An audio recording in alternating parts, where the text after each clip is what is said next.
everyone, and welcome to our webinar today, the title of which is "What Should I Do with Pregnant and Postpartum Clients? Scientific Evidence versus Myths about Pre- and Postnatal Physical Activity and Exercise." So we've got two hosts today. We've got Anna Shumalevich from Poland, University of Gdansk, but I'll talk more about Anna in just a moment, and myself, Julian Berryman. I'm the director of EuropeActive's Professional Standards Committee and their Education Services Department. I have responsibility for looking after the EuropeActive educational standards. These are occupational standards for the main roles within the fitness and physical activity sector, and you can see our logo up there in the corner of the screen. I also have responsibility for the European Register of Exercise Professionals, EREPS. And I hope we have some EREPS members in today watching this webinar. We're bringing you this webinar, I guess it's EuropeActive, it's EREPS, but it's also the NEPPE project. I hope I've said that correctly, but that is the new era of pregnancy and postpartum exercise, which is a European project. And the experts that we have today are coming together in that project work. And part of that project work is updating the standards, the occupational standards that we have for pre- and postnatal training. But it's my role now to briefly introduce the various panelists that we have today, our speakers, scientists and practitioners amongst them. So if you forgive me, because there's quite a lot to say actually about each one, I'm going to just read out a little bit of an overview of each individual we see before us. So we've got Margie Davenport, PhD. Margie is an associate professor at the University of Alberta. She is director of the Program for Pregnancy and Postpartum Health and chair of the Society of Obstetricians and Gynecologists of Canada. Margie has published over 100 peer-reviewed manuscripts, primarily in the area of exercise during pregnancy and the postpartum period. Next, we have Michelle Matola, PhD, again, is a professor at the University of Western Ontario. She is the director of the R. Samuel McLaughlin Foundation Exercise and Pregnancy Laboratory, and a fellow and founding chair of the Pregnancy and Postpartum Special Interest Group of the American College of Sports Medicine, the ACSM. She was co-lead author of the 2019 Canadian Guideline for Physical Activity Throughout Pregnancy. She has published over 135 peer-reviewed papers and given over 170 invited talks in the area of pre- and postnatal training. Next, we have Rita Santos Rocha, who is also a PhD and associate professor at the Sports Sciences School of Rio Maior in Portugal. She is also a researcher of the Neuromechanics of Human Movement group, of the Interdisciplinary Center of the Study of Human Performance at the University of Lisbon. That's a bit of a mouthful. She was editor of the international monograph entitled Exercise and Sporting Activity During Pregnancy, Evidence-Based Guidelines. She also runs 2 YouTube channels, apparently, Rita, I had no idea. Active at Home and Active Pregnancy. Rita also used to work with us on the Professional Standards Committee, and none of us would be here, I don't think, without the input that we got from Rita on the Professional Standards Committee. So thank you for that, Rita. Next, Carrie Bowe is a trained PhD, is a trained physical therapist and exercise scientist. Since 1997, she's been working as a professor in exercise science at the Norwegian School of Sports Science. She is a project leader at Akershus, and I don't think I said that correctly, but there you go, University Hospital, Norway, Department of Obstetrics and Gynecology, and is a board member of the Pelvic Floor Center at the same hospital. Professor Bowe has published more than 290 peer-reviewed scientific papers on pelvic floor dysfunction, treatment of incontinence and low back pain, pelvic girdle pain, exercise during pregnancy and after childbirth, diastasis recti abdominis, and fitness in women's health. Okay, and finally, to introduce our host for our presentations and discussions, that is Anna Shumalewicz. So Anna is Associate Professor at Gdansk University of Physical Education and Sport in Poland. In experimental studies, she assesses the influence of various exercise programs on women's health, including women in the pre- and postnatal period.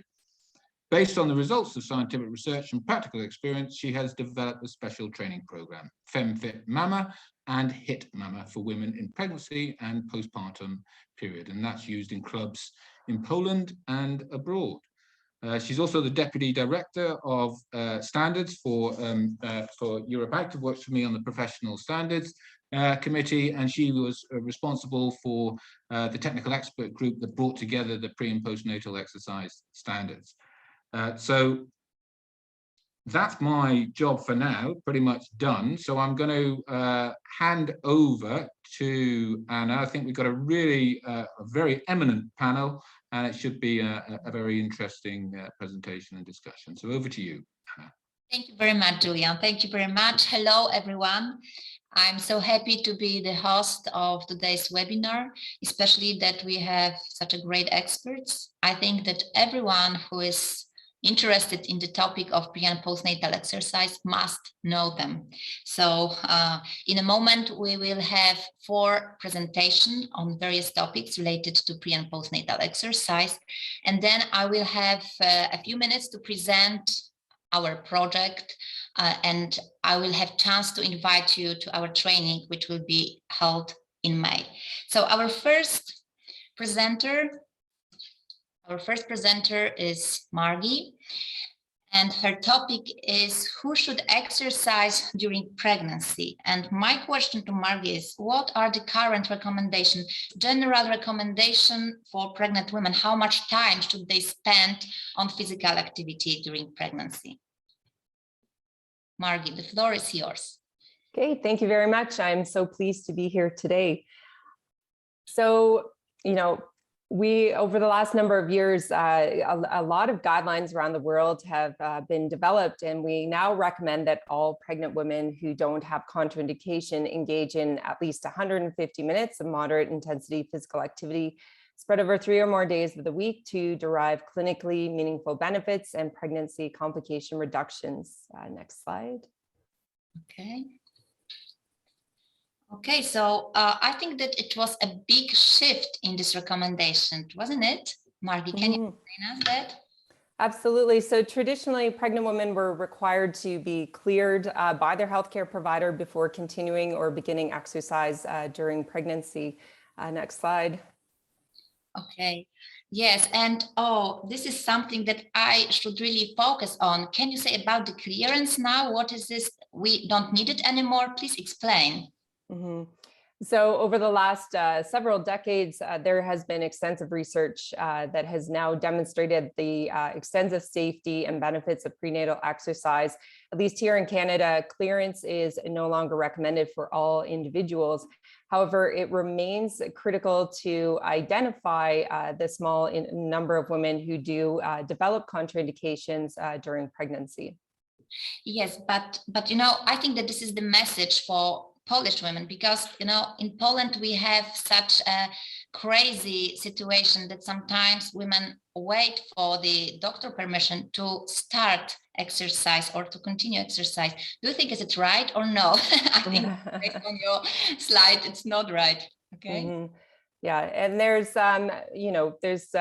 considered to be a major barrier to engaging in physical activity during pregnancy, the requirement to speak to your healthcare provider before continuing or beginning exercise during pregnancy.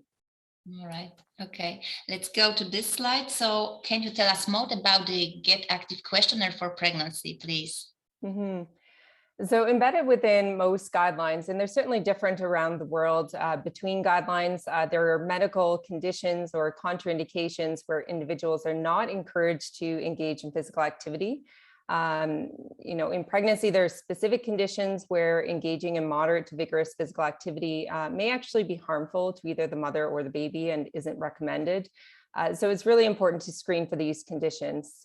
In Canada, the Canadian Society for Exercise Physiology developed the Get Active Questionnaire for Pregnancy. It's an evidence-informed tool which provides pregnant individuals through or guides pregnant individuals through a series of questions to help them decide whether or not they need to speak to their healthcare provider before engaging in physical activity. This tool has been endorsed by national and international groups, and we hope that it's going to reduce barriers to physical activity in the majority of pregnant women. Okay. However, as research evolves, so does our understanding of who may actually benefit from engaging in physically active lifestyle. So last year we published a systematic review, which in many ways upended our understanding and long-held beliefs about different contraindications to prenatal exercise.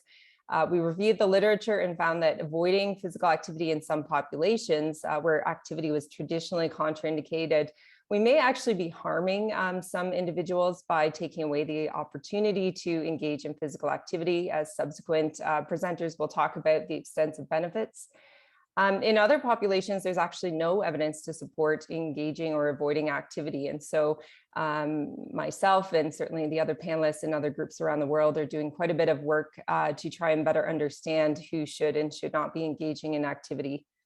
Okay, so I must admit, I was totally amazed with this paper. It was something, a kind of breakthrough of my thinking, because some of these contraindications here are presented as not contraindications to exercise during pregnancy anymore. And I think that every health professional should read this because it's a new approach. It's a new approach. So thank you very much and congratulations you and your group for this paper. All right, so we have the next slide. Absolute and relative contraindications. So maybe you can tell us if there are any situations when pregnant individuals have to limit moderate or vigorous activity. So I think that there are some. Absolutely. So there's two types of contraindications. The first are absolute contraindications where moderate to vigorous physical activity should be avoided due to potential harm to either the mother or the baby. However, activities of daily living can be continued as directed by their healthcare professionals. So we don't encourage engaging in bed rest anymore. In contrast, we also have relative contraindications.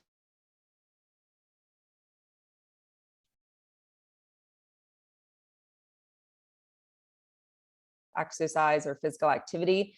And in most cases, women are able to and encouraged to continue to be physically active, but modifications to either the intensity and or duration of activity may also be required. Examples of the new recommendations in terms of absolute contraindications include active preterm labor, uncontrolled type 1 diabetes. And then on the other hand, relative contraindications include those individuals who have severe and symptomatic eating disorders or are heavy smokers. Okay, thank you. And this is the tool that we can use for screening for contraindication once again, right? Mm-hmm. Okay. Yes, so this is the Get Active Questionnaire for Pregnancy. It's a 2-page document that's self-administered at the start of pregnancy. And then again, whenever the pregnant individual's health status changes, so it can be administered again multiple times throughout pregnancy. And it's designed to screen in the majority of pregnant individuals to be physically active during pregnancy. So next slide. So this is the first page on, we have the demographics as well as 4 questions that individuals who may have a contraindication that can help to identify individuals who may have contraindications to physical activity. If she answers yes to any of these questions, she's recommended to speak to her healthcare provider. All right. And next slide. Okay. Yeah, so we have this situation that you just described. So when we have women, pregnant individuals with these problems like gestational diabetes, obesity, gestational hypertension, so should they exercise or no? Mm-hmm. So the evidence is quite strong now for gestational diabetes and individuals who have obesity, that physical activity is actually quite beneficial. In the 2019 Canadian Guideline for Physical Activity Throughout Pregnancy, we did a number of systematic reviews, which I believe Dr. Matola will be speaking about next. And we found that those individuals with GDM and obesity did benefit substantially from being physically active. So they're definitely recommended. However, I should also highlight that the importance that these are slightly more complex pregnancies than somebody who does not have obesity or has a normal glycemic pregnancy. And so additional specialized training, such as what you can receive with NEPPE, is really important to be able to appropriately prescribe exercise for these populations. Okay, so that means that if you are an exercise professional, you should get extra training to design and implement the program for such conditions, right? Absolutely.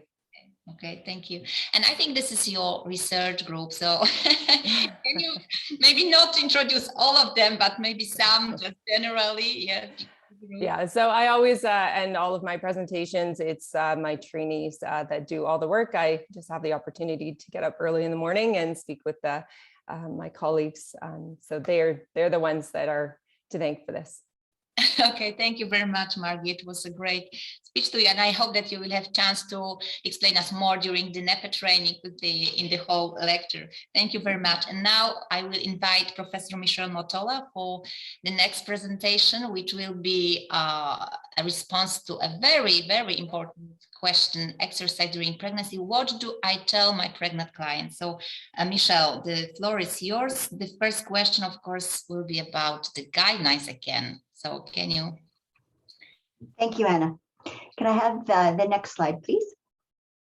Okay. Thank you. So basically, there are several guidelines from around the world that were examined in 2014, and there were 9 countries involved. And more recently, in fact, just recently from Australia, there is now guidelines for physical activity during pregnancy. And this is based on an umbrella review of other systematic reviews to come up with guidelines from Australia. There's also the World Health Organization that produced this massive document on physical activity, but I've highlighted here their paragraph regarding pregnant and postpartum women, and they came up, were published in November of 2020. And then, of course, the 2019 Canadian guideline for physical activity throughout pregnancy. And I want to spend a little bit of time on this because I think it's important that we discuss the systematic reviews that develop these particular guidelines. So next slide, please. So we had funding from the Canadian Institute of Health Research and put together a guideline consensus panel of 19 individuals. We also published the methodology that went towards producing these guidelines. And with this panel, there were experts in the field, there were methodologists and stakeholders, and of course, Margie was our chair at the time. Next slide, please.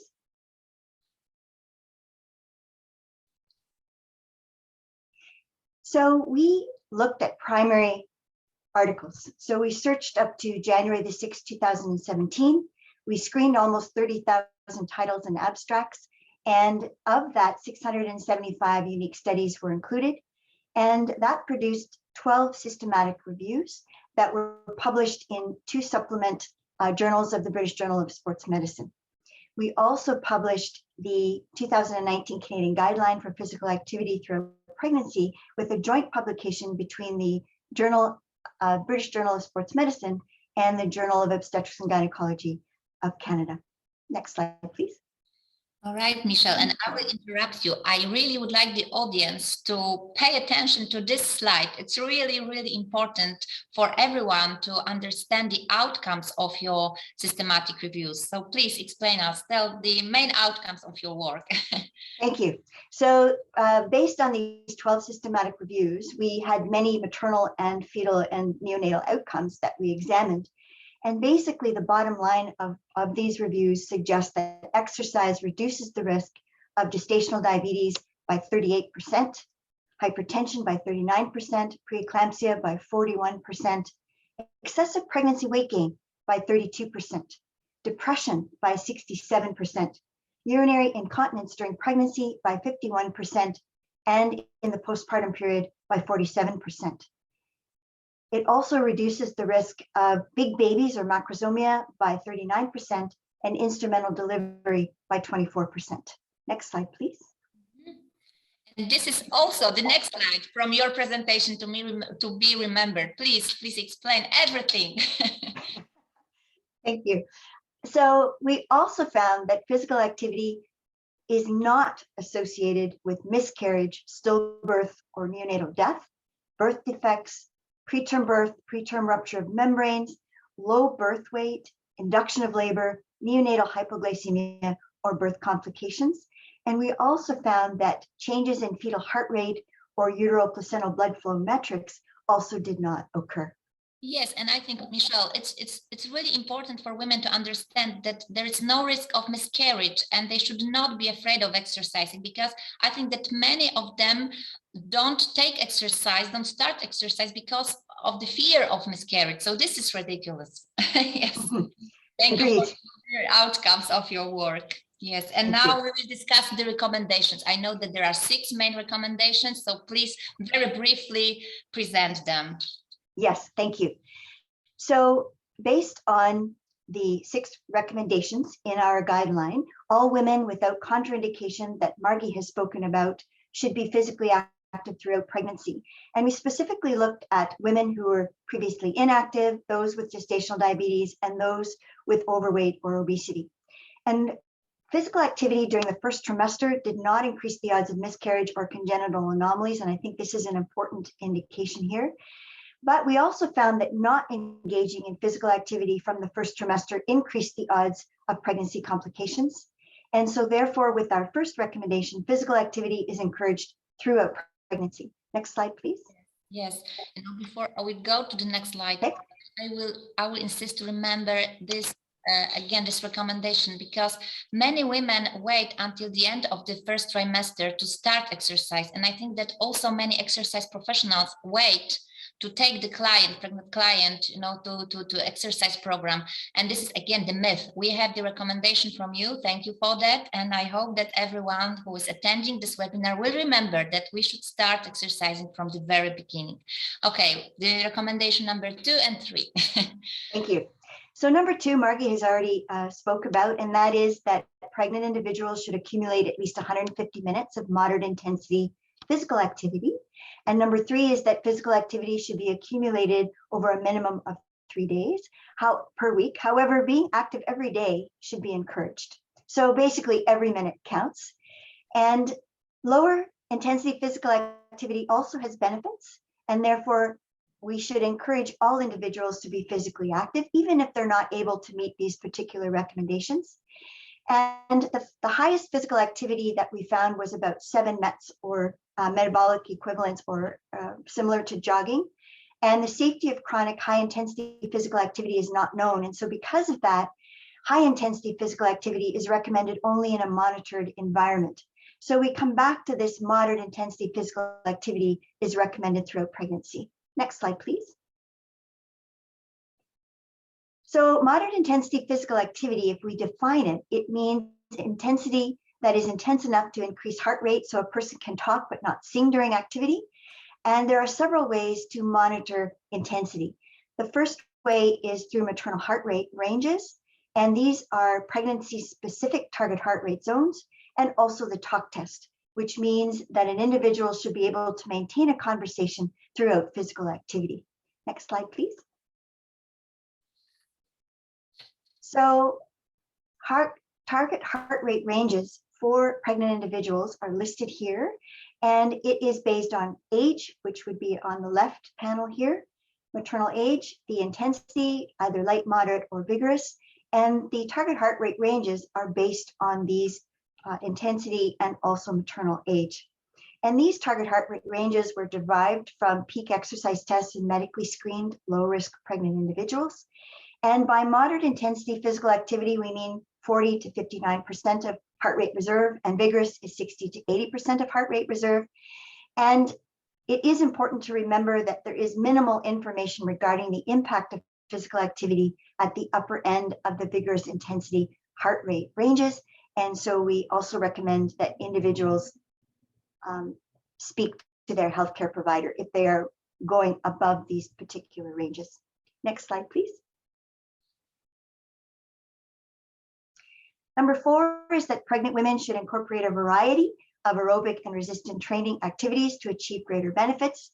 And this can include yoga and gentle stretching that may also be beneficial. Next slide, please. Number 5 is that pelvic floor muscle training, for example, Kegel exercises, may be performed on a daily basis to reduce the risk of urinary incontinence, but it's really important that proper instruction take place for this. And we suggest referral to a physiotherapist for this. Yeah, thank you. Go ahead. Next slide. Number 6, the last one, is that pregnant individuals who experience lightheadedness, nausea, or feel unwell when they exercise flat on their back should modify their position to avoid the supine. And the evidence was weak regarding this supine exercise. And so based on this, we err on the side of caution. Next slide, please. Oh, yes. So this is the safety precautions for prenatal physical activity. Yes, because we recommend. So now every single person would like to be active during pregnancy, but still there are some safety precautions, right? Yes, absolutely. So this table shows safety precautions for being active. And many of these are common sense. But for example, the first one is to avoid physical activity in excessive heat, especially with high humidity. Avoid activities that involve physical contact or danger of falling. Avoid scuba diving. Avoid being active in high altitude, which would be greater than 2,500 meters. And those that are considering athletic competition or exercising significantly above the recommended guidelines should seek supervision from a medical healthcare provider. Of course, it's important to maintain adequate nutrition and hydration. And of course, knowing the reasons to stop being physically active and consult a healthcare provider is also important, which would be the next slide. And so again, these are common sense, but these are reasons to stop physical activity and consult a healthcare provider. And if any of these things occur, all women should stop activity and seek medical attention immediately if they occur. Next slide, please. So how would you summarize? The new knowledge on exercise during pregnancy? So this represents a foundational shift in our view of physical activity. So we've now gone from recommended behavior to improve quality of life to now a specific prescription for physical activity to reduce pregnancy complications and optimize health for 2 and even 3 generations in the future. And so I think it's really important to implement these recommendations into clinical practice for lifelong benefits for mother and child. Okay. Thank you.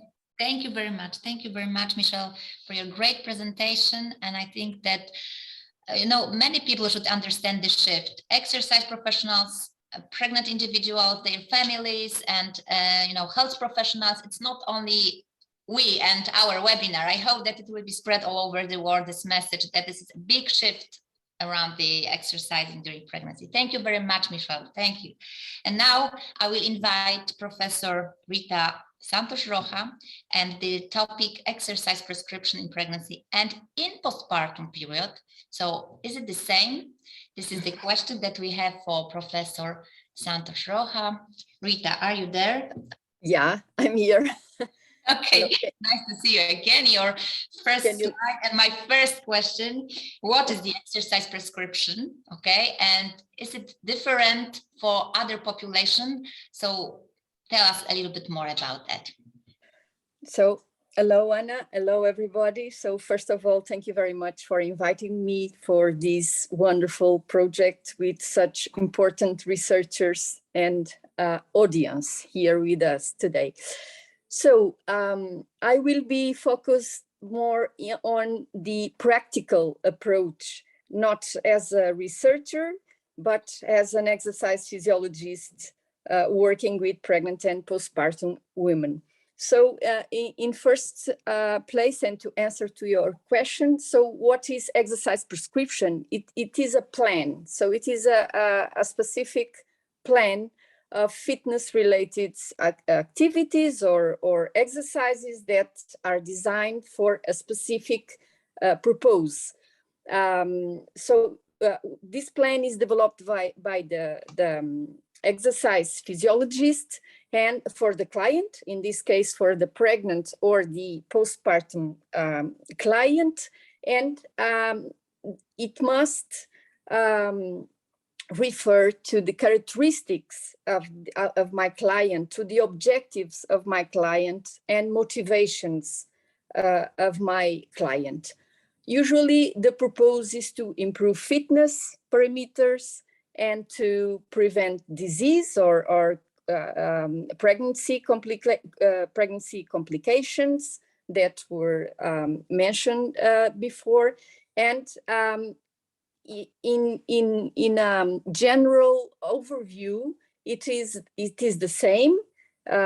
When I think about any client, I have a process. Exercise prescription is a process. We have the recommendations that were mentioned before.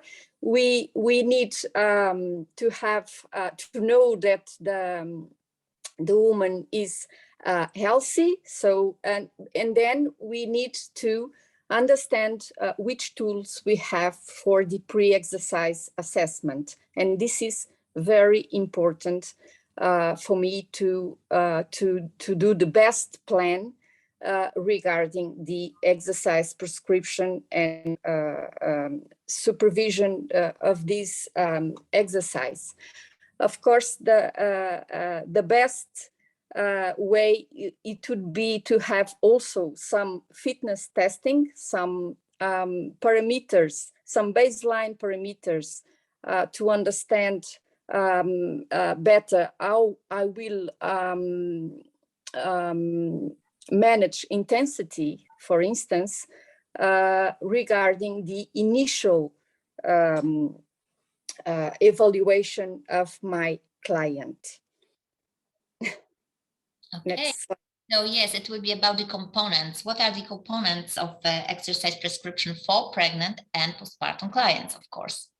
So when I think on an exercise prescription plan, I include this FIT VP principle. This is based on ACSM guidelines. So I will have this plan for different types of exercise. I will have a frequency, usually how many sessions per week are recommended for my pregnant or postpartum client. The intensity, that we have several ways of managing this intensity, has already addressed by Professor Michel Motola. How long each session? We also have recommendations for this duration, and the type of exercise. Usually the recommendations talk about aerobic and strength training, as well as pelvic floor muscles training, but we also need to include balance exercise, postural exercise, coordination, and stretching exercise. And these components of the program are quite important, and but are barely addressed in the different official documents that we have, and we have to search for more information about these exercise components in the different studies we have been publishing. And then we have progression. So usually the progression of exercise is related to an initial conditioning, and then we have a stage of fitness improvement, and then fitness maintenance. When we talk about pregnant and postpartum women, we don't really want to be just like this,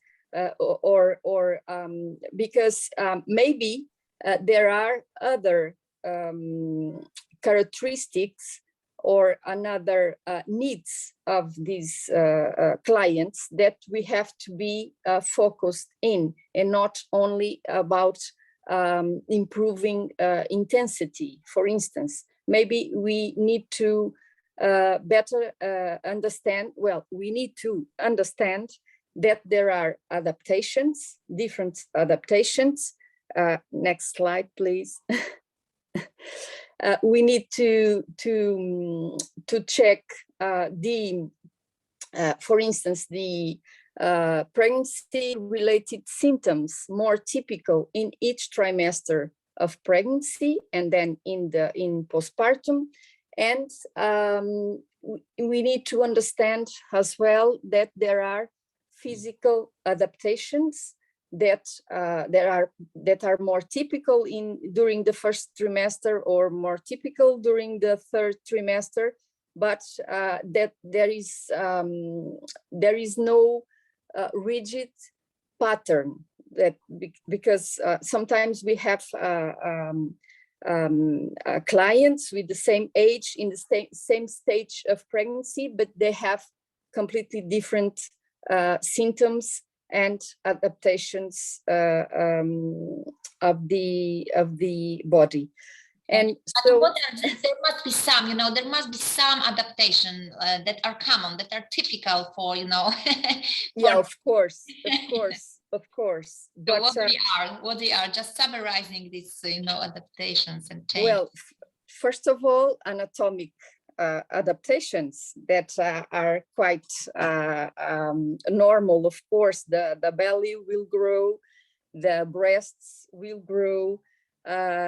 She's supposed to gain more weight, and of course there are non-visible adaptations related to the physiological changes that will occur with her heart and all the circulatory system and the endocrine system that will affect, for instance, the musculoskeletal structures. And the weight gain will affect the biomechanics of gait, and of course the biomechanics of different exercises and coordination. And also, of course, the huge adaptation of the pelvic organs that will also affect the way that she will adapt to intensity and to the exercise. And that's why we need close supervision of for instance, the exercise technique, because for instance, the joints will be more unstable, and it is curiously that in athletes are the clients that notice more this kind of adaptation, because they are used to perform the exercise, and they understand that something is happening, and I'm performing this in a different way. Okay, and this is about the exercise selection. I think that for exercise professionals, this is the important question. How do they select the exercise for their clients? As you said, yeah, you can have just regular client and athletes. So what would you recommend? Yeah, and here I would like to pay more attention to this postpartum stage, because during pregnancy, we are used to see the adaptations that occur in the first trimester and second, third. Okay, during the third trimester, it is important that she is engaged in a preparation for birth program, for instance. Then, regarding postpartum, it's a stage that it's poorly covered by the guidelines or by the recommendations. and postpartum, and we also call it early, the early postpartum. We also call it as the fourth trimester, because there will be specific adaptations during this recovering stage that women have specific needs. And it's not the same as a pregnancy, and is not the same as after the musculoskeletal structures and the pelvic organs are recovered. So it means that during this fourth trimester or early postpartum stage, we have other objectives.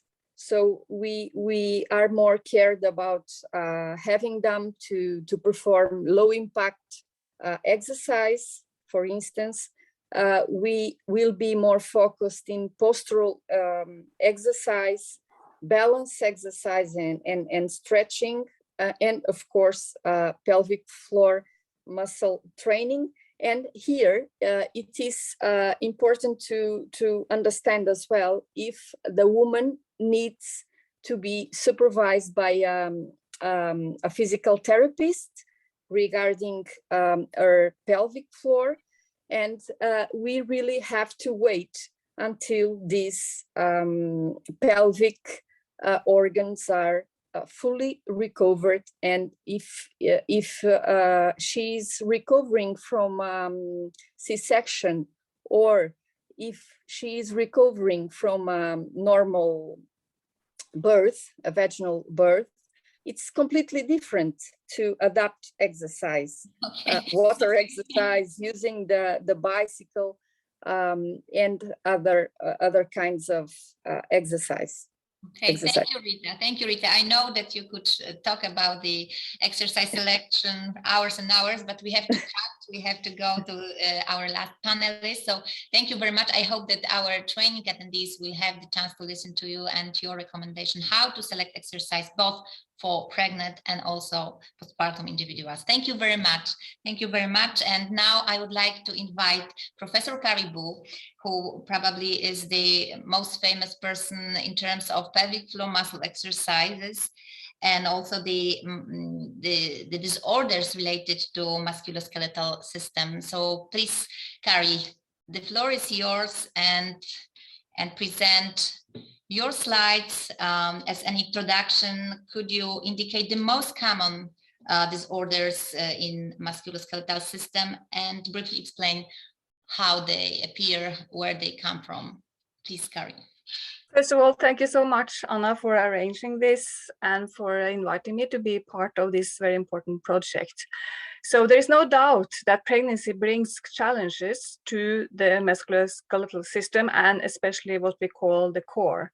And by core here, we mean low back pain can occur, pelvic girdle pain, weaknesses of abdominals with diastasis recti abdominis in some women, and also pelvic floor dysfunction. With pelvic floor muscle weakness, and also pelvic floor muscle injuries. So that's the most common musculoskeletal problems that can occur during pregnancy, and that will last after birth as well. Okay, and what about the low back pain? When we work with pregnant women, we can hear always, I have back pain. So can you tell us more about this problem? Yeah, well, so in this presentation, I basically present the prevalence data. So low back pain in pregnancy affects about 2/3 of pregnant women. So as you say, it's very, very common. And also in the review by Davenport, they found that 25% continue to experience low back pain or pelvic girdle pain 1 year after delivery. So this is very common. Yeah. And what about the pelvic girdle pain? Is it the same or even more intense? No, it's not the same. And I think that's very important to understand, that you can have both low back pain and pelvic girdle pain at the same time, or either of them. But the pelvic girdle pain is pain experienced between the posterior iliac crest and the gluteal fold, particularly in the vicinity of the sacroiliac joints. So the prevalence of this condition is about 50% during pregnancy. And an estimated 20 to 25% of all pregnant women suffer from pelvic girdle pain sufficiently serious to require medical help. Fortunately, there is a spontaneous recovery postpartum in most women. But in this Norwegian epidemiological study, they found that 22% had pelvic girdle pain 6 months postpartum. That was by reports and not clinical examination, but only 3% had severe pelvic girdle pain.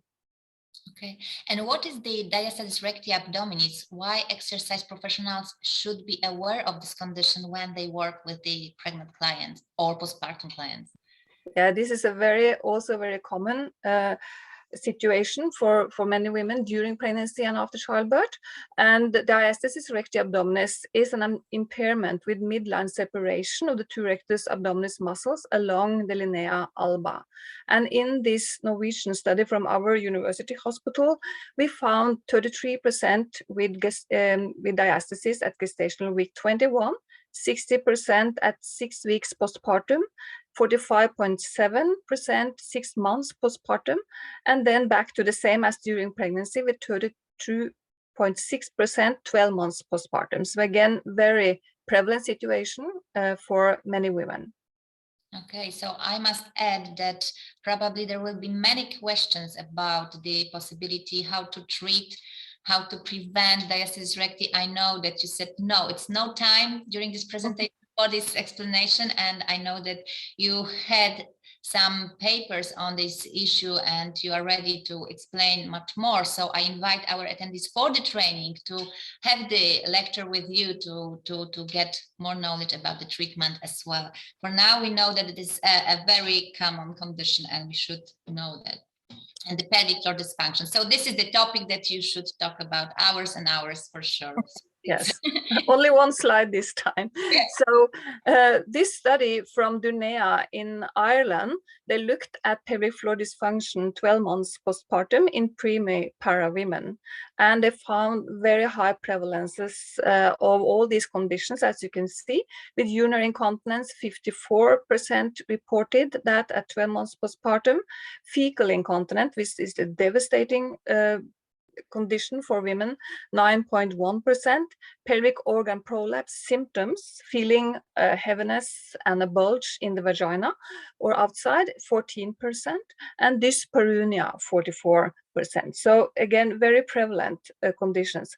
And you know, all these musculoskeletal conditions that I have mentioned here, they may reduce women's ability to participate in physical activity. So they may want to participate, but they can't because they have any of these problems. And in the course, we will elaborate more on these conditions and how we can use maybe specific exercise programs to treat. And also we want to be able to prevent the conditions. And in some cases, we can also prevent them. So we will talk more about that in the course. Yes, thank you very much. And a few years ago, it was a name for the pelvic floor muscles, forgotten muscles, because sometimes exercise professionals forget to include these exercises in regular training. So they think that this is only exercise for pregnancy or postpartum, but in fact, as I know your approach, it must be performed in every single training, not only during perinatal period, right? Yes, that's true. And I think it's still forgotten. And we have asked now whether they have been, you know, their athletes, have they been told about pelvic floor muscle training? No, they haven't. And still we say strength exercises. I heard Rita, and I know you meant very well, but you said strength exercises and then pelvic floor muscle training. But pelvic floor muscle training is strength training. So we need to just place it in the right, context, that it is strength training. As you're strength training your biceps, you're strength training these muscles. But unfortunately, they are hidden. So you can't see them, and that's why it's for many women and men not that easy to do a correct contraction. So that's why some women need a proper assessment and instruction on how to do this. But when you know how to do it, then it's regular strength training. Okay, thank you very much, Kari. Thank you very much for this great brief presentation. And again, I invite you for the full lectures and classes with Kari. It will be very, very interesting for sure. So thank you very much, all the presenters. And now a few minutes for the project, for the new era of pregnancy and postpartum exercise project, NEPPE, acronym NEPPE, and our training. So the training will be held at my university, at Gdańsk University of Physical Education and Sport, but you don't have to go there because it will be done entirely online. So we use the achievement of technology, and we use the possibility to do the training when you are at your locations. The main goal of the project was to develop and implement new international lifelong learning program on online provision of exercise for pregnant and postpartum women. So this is important, that it will be focused not only on how to work with pregnant and postpartum clients, but also how to use the online tools to support your training, because we are aware it is getting much more popular now. And the main benefit, the main, I can say, important thing is that the program is based on recently published guidelines. So many of them were already presented by the experts. And we have a great team. The 4 experts that you could hear today, it's just the beginning. We have a big group of very good experts who have both theoretical and practical experience, and they are from different destinations, which is also important because in our training we will also be focused on the cultural context of exercise during pregnancy and postpartum. We have the Chinese approach, we will have the approach from Iran. So different position of women, which can influence, which can raise the limitations and barriers into prenatal exercise. What is also important, we have science to support the program. You can see here the laboratory run by Professor Motola, and it is not only science for science and for the papers. The science is translated into training. We have also experts who really work at the gyms with pregnant and postpartum clients. So this is nice translation. Some of the experts already developed many educational materials that you can use. Even if you are not in our training in May, you can use it for free. This is a YouTube channel run by Professor Margie Davenport. I'm sure that you will be happy when you use these materials, and you can post you can signpost your clients to these materials when you have pregnant and postpartum clients, of course. And another YouTube channel is run by Professor Rita Santos Roja, Active Pregnancy, many videos. So you can give the examples of exercise for pregnant and postpartum individuals. And this is also important thing, that we try to follow the trends, like the high intensity interval training, which I am a total fan of. So this is really something that I started to research, and this is the trend which is getting more popular now, because HIIT, high intensity interval training, is popular for adults, also in special populations like cardiac populations, like adults with obesity or some diabetic problems, and why not during pregnancy use this. So we have also a project and we hope to have more data on that, and for sure I will have a few classes on high intensity training during pregnancy. Another trend that we want to follow is, of course, this online provision of fitness services, and we will do it in accordance with the qualification which was developed by EuropeActive and published last year. So we have summarized what is necessary to implement online fitness services, what tools should be used, and how to communicate with the fitness clients. And another benefit of our training is that it is run in accordance with EuropeActive qualifications, with EuropeActive standards. So the first standard on exercise during pregnancy and postpartum was published in 2016. Now we have updated it and we have new outcomes, learning outcomes, new approach, and what you've just heard from our panelists. So many things have changed, so many new approaches that we really have to update the knowledge. And if you are an exercise specialist in pregnancy and postpartum period, and you got your qualification a few years ago, for sure you have to update it. You could hear our experts. And this is the standards what we have, because I use the opportunity to present also other outcomes of EuropeActive work. So Julian, if you are listening to me now, so this is the time when you can present a little bit more what we have, because I'm sure that not only people from EUREPS are here. Julian, are you there? Here, Anna, I'm here. Yes, so please just present what we have as the additional offer for people, for exercise professionals who are listening to us. Of course, yes. Of course. Well, yes. Well, I hope we have plenty of EUREPS members, but I'm sure we have many who are not EUREPS members. So yeah, this is our what would be referred to as our sector qualification framework, which is a listing of various occupational roles that we have developed standards for over the years, educational standards, based on a learning outcomes type approach and reference to the European qualification framework, the EQF. And you can see there the different roles that we have. Undoubtedly, the most used, perhaps, standards are those standards that relate to the fitness instructor roles and the group fitness instructor roles at level 3 of the EQF. And then we have the personal trainer occupational standard at level 4. And then some more specific specialist groups amongst the other standards that you can see listed there. And we can actually see the pregnancy and postnatal exercise specialist standard that Anna is and the group are going to do such a great job of updating, have done a great job of updating. Yeah, and there and how this works. Thank you, Anna, for prompting me to move on. Very good.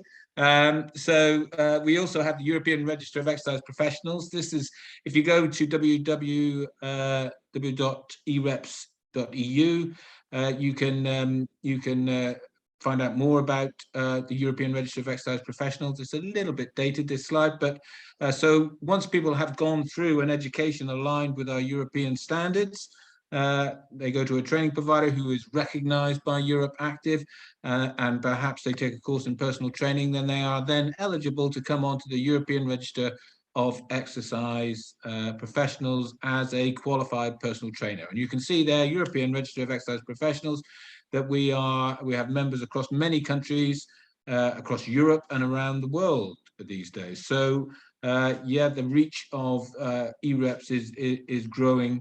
Is growing daily. So I would just make an appeal to all of you guys who are out there looking to get qualified, to take courses in pre and postnatal, to interact as much as possible with our standards, and to get involved with EUREPS and get yourself listed on EUREPS as a qualified exercise professional. Okay, thank you very much, Julian. And I will come back to the training now, to the NEPPE training and important information about the training. So the dates, the training will start soon in May. It will be held in English and entirely online. And what is very important information, it will be for free. So everyone, maybe not everyone, I will show you the criteria in a moment, can apply. And what we expect from you is that you will participate in all our questionnaires, in all our surveys. We will test you, we will check how the online provision is effective. So you participate for free, but you are some kind of, I can say, laboratory animals for us. So we are asking you, we are checking, we are developing new procedures, but I think it's fair because you got the education from the experts who are the best of the best in the world. So we invite all people who are able to attend in this training in May. We will have 150 teaching hours, which is a lot. It is good information, but in accordance with the project requirements, we have to do it very intensively by a month continuously. So don't ask me why it should be do like that, to be done like that. It was the requirement. So we have to plan it like a very intensive schedule. So we will have 4 or 5 teaching hours during working days, e.g. for European people, it will be around 5, 8 p.m. And during weekends, 7, 8 teaching hours during weekends. Okay, so around 9 a.m., 3 p.m. So quite a lot. So therefore, we understand it's a big learning load. We include in this 150 hours self-preparation and self-practice hours. So the teachers will be available for you in some days, but in fact, we will not have a fixed plan for that. So if you will need more time for your self-practice, or just to have a rest, so it will be days like that. So we do understand it's a difficult time schedule. And the other thing is that the classes will be recorded. Okay, so if you are not able to attend just because of other duties, or just because you are in different time zones, because we expect that some people from China, from Canada will join us. So the sessions will be recorded and you can have your learning later. Important dates, applications will start in April until the 18th of April. And by the end of April, we will publish the recruitment results. All the procedure will be done online. Selection criteria, being a student. So I know that for some people it's a bad news, but again, this is the requirement of the grant of the financial institution. And it must be a student of any higher education institution. But the good news is that we also encourage people who are exercise professionals, who are not students anymore, or they are just the exercise professionals from vocational training and education.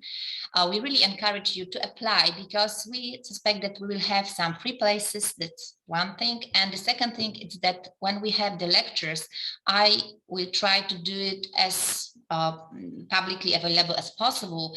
Of course, it will not be on YouTube because it will be done by our lecturers, but at least in the lectures you will be able to attend. I'm not sure about the practical part, but still I think that you will benefit a lot. And of course you will be asked to attend in our surveys and tests. So this is our benefit from you.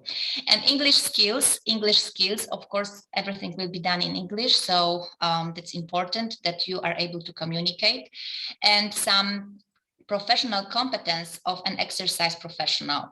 It must be confirmed somehow. So it can be a document issued in accordance with national requirements if you have these professions regulated, like fitness instructors or personal trainers, or it can be issued by reliable institutions in the sector of physical activity, like institutions accredited by EuropeActive are the institutions that we would take as a credible institution. Or if you don't have any document, you can submit a video and take a test on the planning and implementation of exercise programs. So the recruitment procedure, stage 1, formal assessment of the documents. Stage 2, if you don't have the document, the confirmation of your professional competence as exercise professionals, you will take the test and present the video. And stage 3, it will be an interview. So you will meet us between the 29 April, 10-15 minutes of conversation about why you want to join the training. We will assess your application, communication skills, your experience in conducting pro-health exercise classes, or experience in conducting exercise classes for women in pregnancy and postpartum. But I must say it is not compulsory to have experience. It would be great if you have it, but for us the compulsory part is that you are a person who has the skills to design and implement exercise program for adults in low risk. So we will not have time to teach you all the things. We will just give you the information, the skills related to pregnancy and postpartum period. For more information, this is the webpage. This is the place where you can find the recruitment regulations. And you can also ask me directly using my email address or the info NEPPE awf.gda.pl. So we call it in Polish. Maybe it sounds strange for some of you. So that's it for the training. If you have any questions, so please ask the questions now. The questions can be related both to the NEPPE project, to the training and how to apply, but also, I hope so, to the experts, and I hope that the experts will be able to respond soon. So I'm stopping sharing the screen so we can read the questions now. I can see all the panelists, and I am opening the questions. All right, let's start from the beginning. We have 10 minutes, so I'm not sure how many questions we will be able to respond. Hello from Poland, so some hello from Belgium, Lithuania, Brazil, Portugal, Croatia, China, okay, Canada, all great panelists. South Africa, perfect. So you can see how big audience we have. Austria, Portugal again. So what are the questions? We just can see the hello, so it's nice, of course. Anna, Question and answers button. I think Q&A. If you look under the Q&A, can you not see that? Okay, what is the heart rate recommendations for a pregnant athlete or very well-trained person? So I think it will be a question to Michelle, but maybe other experts also would like to respond. So this is the first. Okay, thank you for the question. Basically, once the individual has been medically screened and there are no contraindications, then the target heart rate zones that I presented for those well-trained, the guidelines still are recommended for them. So we usually suggest for those individuals that are 29 years old or less, we suggest that they don't go above 169 beats per minute. And if they are 30 years old or over, we usually suggest they don't go above 162 beats per minute. And these are in place because we don't have the evidence, unfortunately, for looking at elite athletes. And so once the evidence comes in, then hopefully these guidelines will change. But for now, these are the recommendations. And if the individual does want to go above that, those heart rate zones, then we suggest that they work very diligently with their obstetric care provider. Okay. Thank you very much, Michelle. Thank you. I hope that this question, this answer is enough for Andrea. It was a question from Andrea. And now we have a question from Sonia. When do you start exercise in the postpartum, 4th trimester? So I guess it's to Rita. Well, it will depend on the first, the type of birth. So if it is a vaginal birth, it will be completely different recovering time compared with a C-section. And I have, and then I think she should look for a specific exercise program. So specific for the postpartum women to be more focused on pelvic floor training and core. So postural exercise, stretching exercise, and of course, as long as she's able to walk and dance to any low impact aerobic exercise will be quite interesting for her. Not just walking, but dancing, step exercise, and it will be important to check on his musculoskeletal and pelvic organ recovery. So that is the key point here when we work with postpartum women. Okay, thank you very much, Rita. The next question is from Łukasz. Will there be available a recording of today's webinar for you watching? Yes, the webinar is recorded and it will be available soon. And it will be also posted on the EuropeActive YouTube channel, so everyone will be able to watch it later. So I really encourage you to do it. Women health specialist physios can also apply. This is a question from Sylvia. Yes, they can apply for the training, I understand. We have a question from Paulina. Did I understand that participation is free? Yes, the participation is free. So this is the main benefit of the training. So you have, you know, the best quality of the training for free. So it's really amazing. The question from Alexander, is there any possibility to get this presentation via email? I don't think so. This is the property of the panelists. But as you can see the YouTube channel again, so I think it will be all right for you to see it again. Tennis trainer can apply. Yes, I can say that tennis trainer can apply, but we will see if you will be able to provide the exercise program, which should be pro-health exercise program. So on the recruitment procedure, we will check you. Maybe you are a tennis trainer who is able to do it properly. I will also publish the criteria for the session that is necessary to record during the process of application. And we have a question from Moges. For Professor Michel, based on your evidence in the first trimester, physical activity is more recommended for better outcome for the mother and fetus, but is moderate intensity exercise is recommended in the in the last trimester and in the last gestational weeks. Thanks. So this is the question for Michelle. Michelle, did you understand the question? I was not the best reader in the world. I'm not sure if I understand the question.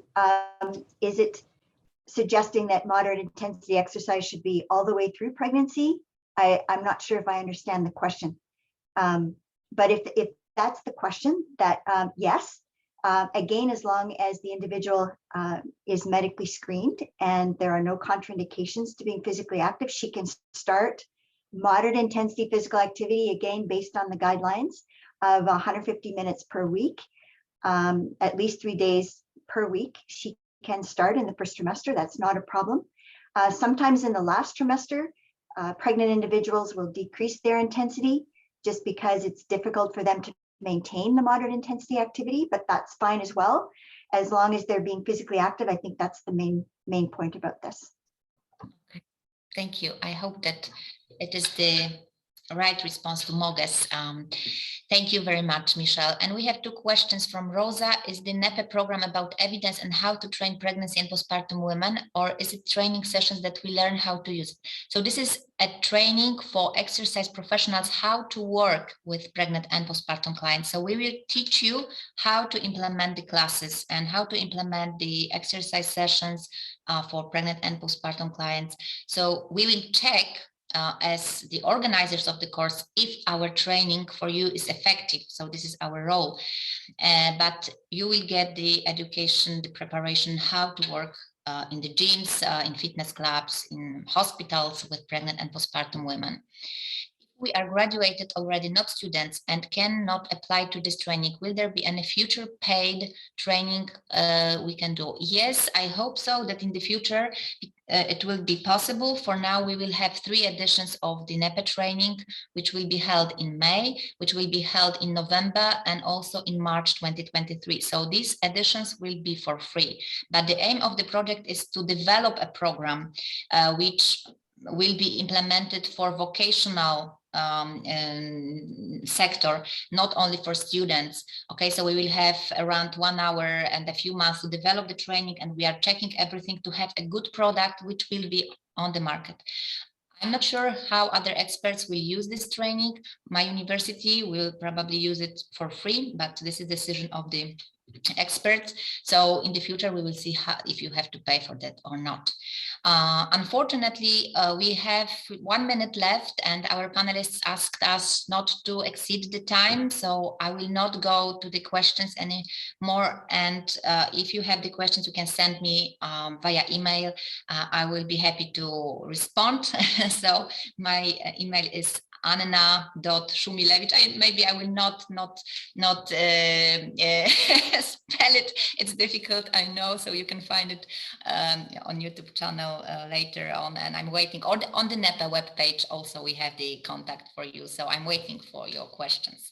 So now I would like to ask all the panelists. It was a great honor to have you today, and it's a great honor to work with you during the project. And also thanks to Julian and David for the organizational support and all the attendees. Julian, probably you would like to say something to close the Well, not really, other than a fantastic session.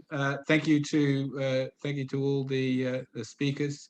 I think the training looks fantastic, and I'm sure you'll get a big response to that, Anna. So yeah, and it's been great that we've got a revised set of European standards from the process as well. So thank you all. Thank you. Bye-bye. Bye-bye. Thank you, everyone. Thank you, Anna. Thank you, Michelle. Bye-bye. Bye now.